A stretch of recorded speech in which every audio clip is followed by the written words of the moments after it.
What is technical analysis? Technical analysis क्या होता है? हमने अपनी प्रीवियस वीडियो के अंदर फंडामेंटल्स पे बात की, इस वीडियो के अंदर हम टेक्निकल्स पे बात करेंगे। तो बेसिकली टेक्निकल्स, आपने ये टर्म सुनी होगी, आपने इसके ऊपर वीडियोस वगैरह भी देखी होंगी, काफ़ी ज़्यादा वीडियोस इसके ऊपर अवेलेबल हैं। टेक्निकल एनालिसिस बेसिकली ग्राफ्स होते हैं और एक बहुत पॉपुलर चार्ट एक कैंडलस्टिक चार्ट होता है। मैं कैंडलस्टिक्स के बारे में बात नहीं करूँगा क्योंकि अगर मैं उनके बारे में डिस्कस करने लग गया तो ये वीडियो बहुत लंबी हो जाएगी।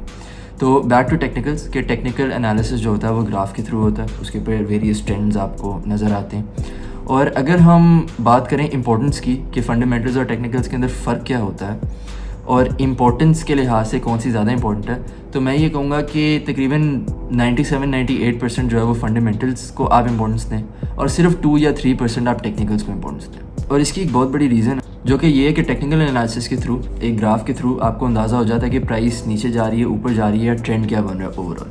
That is the only advantage you can get. आपको सिर्फ ये पता चल सकता है कि आपने कब बेचना है और कब लेना है, विच इज़ इम्पॉर्टेंट। मगर फंडामेंटल्स के बगैर टेक्निकल्स की का कोई पॉइंट नहीं है, क्योंकि फंडामेंटल्स के थ्रू आपको पता चलता है कि आपने कौन सी कंपनी में इन्वेस्ट करना है, कौन से स्टॉक्स आपने पिक करने हैं, कौन सी कंपनीज आपने एनालाइज करनी है। अगर आपकी फंडामेंटल्स के ऊपर ग्रिप नहीं है तो you can never analyse A company. और जहाँ तक एडवांटेजेस टेक्निकल एनालिसिस की बात आती है वो यहाँ पे ख़त्म हो जाते हैं। Technical analysis is honestly the biggest myth, इससे बड़ी कोई मिथ नहीं है। और मार्केट मूवर्स, मार्केट मेकर्स और काफ़ी सारे ब्रोकर्स जो हैं they use this to manipulate the market. वो मार्केट को मैनिपुलाइज करने के लिए टेक्निकल एनालिसिस को यूज़ करते हैं। आपने अक्सर वेरियस टर्म्स सुनी होंगी टेक्निकल्स के अंदर कि मतलब ये लाइन यहाँ पे आ जाए, इस लाइन को काट दे तो ख़रीद लो, ये लाइन यहाँ पे आ जाए, ऊपर आ जाए तो बेच दो। ये सारी चीज़ें पैनिक क्रिएट करने के लिए होती हैं, क्योंकि जो मार्केट मूवर्स होते हैं, जो मार्केट मेकर्स होते हैं, जो मार्केट को हिला सकते हैं, मैनिपुलेट कर सकते हैं, वो ये चाहते हैं कि वो बहुत आराम से मैनिपुलेट कर पाएँ। तो जब वो पैनिक क्रिएट कर देते हैं मार्केट के अंदर, फ़र्ज़ करें एक शेयर है, एक पैनिक क्रिएट कर दिया उसके अंदर उन्होंने, और आपने पैनिक में आके उसे सेल कर दिया। काफ़ी इन्वेस्टर जो उनके इन्फ्लुएंस में थे उन्होंने आके सेल कर दिया, तो उस शेयर की प्राइस जो वो नीचे चली जाएगी, जो कि वो चाहते हैं। वो यही चाहते हैं कि उसकी प्राइस नीचे चली जाए ताकि वो जाके उसे ख़रीद लें। तो this is the easiest way to manipulate the whole market. और बात हम फिर से फंडामेंटल्स पे आएंगे कि अगर आपको फंडामेंटल्स पे ग्रिप ही नहीं है, अगर आप सिर्फ टेक्निकल्स पे काम करें और अगर आप सिर्फ मतलब लोगों की सुन रहे हैं वो भी मुफ्त में, तो फिर आप लूज़ करेंगे ही करेंगे। एक ये बहुत बड़ा डिलेमा है कि आपको फ्री एडवाइस मिल रही है। पहली बात, आपको फ्री एडवाइस क्यों कौन देगा? मतलब ये जो लोग कहते हैं कि टेक्निकल्स के ऊपर जो फ्री एडवाइस ऐसे ही लोग देते हैं, अगर आप उन्हें मानेंगे तो ऑब्वियसली आपको लॉस होएगा। फिर आप मतलब लॉस करने के बाद आप कंप्लेन नहीं कर सकते क्योंकि आपने मार्केट तो समझी नहीं।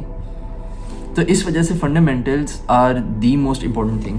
फंडामेंटल्स के बगैर आप सोच ही नहीं सकते कि आपने कौन से शेयर्स में इन्वेस्ट करना है, कौन से स्टॉक्स पिक करने हैं, किधर इन्वेस्ट करना है और कितना इन्वेस्ट करना है। एक और छोटी सी एग्जांपल लेता हूँ इस सारी चीज़ों को सिंपल करने के लिए। टेक्निकल्स ये बताते हैं कि फ़र्ज़ करें एक केचप की कंपनी, केचप की बोतल बनाती है वो, तो उस केचप की बोतल की, उस कंपनी के शेयर की केचप की प्राइस कितनी चल रही है, अभी वो नीचे आई है, ऊपर आई है। That is the only thing that technicals can tell you. Fundamentals क्या बताते हैं कि उस केचप की जो कंपनी है, उसकी जो केचप वो प्रोडक्ट्स बना रही है, वो आगे जाके प्रॉफिटेबल होंगे, वो आगे जाके ग्रोथ शो करेंगे, क्या उनकी करंट प्राइस जो है वो वर्थ इट है, क्या इस करंट प्राइस पे आपको वो लेना चाहिए शेयर। ये सारी चीज़ें आपको फंडामेंटल्स बताती हैं। तो ज़्यादा इंपॉर्टेंट फंडामेंटल्स हुई, टेक्निकल्स नहीं। टेक्निकल एनालिसिस को आप ऐसे देख लें कि एक अच्छा टूल है कि आप अपने एडवांटेज में यूज़ कर सकते हैं।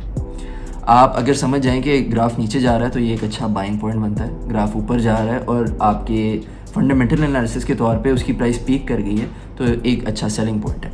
It is a tool and it can be use as an advantage.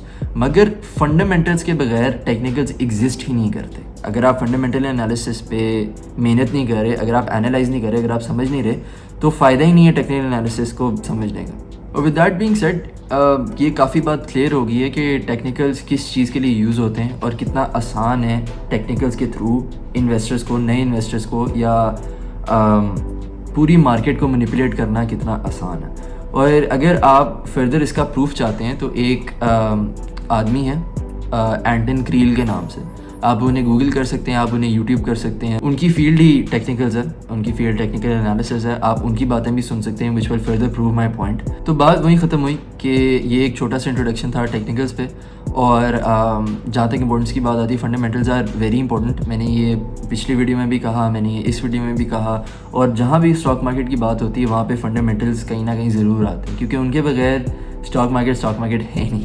اور اگر آپ fundamentals, basics in stock market, یا آپ کمپنی انالائز کیسے کرتے ہیں، اگر آپ یہ ساری چیزیں جاننا چاہتے ہیں تو ہماری 8 اگست کو میں اور میرے فادر ہوسٹ کرائیں گے. میں بھی ساتھ میٹنگ میں ہوں گا.